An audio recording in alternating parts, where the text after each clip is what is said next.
आज राम के घर में, राजा दशरथ के घर में विश्वामित्र जी पधारे हैं।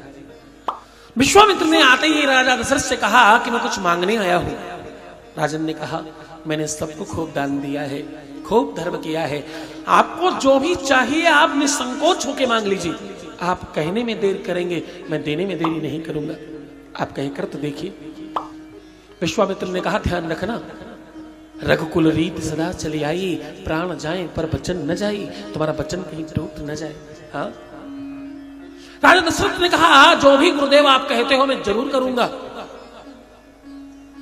तो विश्वामित्र ने कहा कि मुझे मेरे यज्ञ में बाधा हो रही है, मैं जंगल में अपनी साधना करता हूं, उपवास करता हूं, यज्ञ करता हूं, उसमें अवरोध लगा रहे हैं राक्षस, उनके से बचने के लिए मुझे राम और लक्ष्मण चाहिए।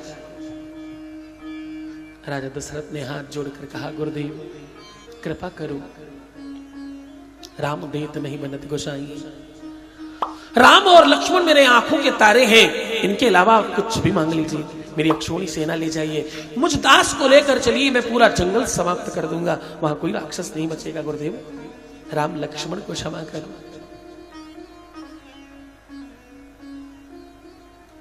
महात्मा विश्वामित्र जी कहते हैं, राजन तुम अपनी पूरी की पूरी कुल परंपरा को सर्वनाश करने के लिए जन्म लिया है क्या? तुमने कहा है और तुम्हें देना चाहिए। राजा को विश्वामित्र ने हजारों तरीके से समझाया, अंत में राजन मान गए और दोनों का हाथ विश्वामित्र के हाथ में दिया और दोनों महात्मा की सेवा में तत्पर हो गए।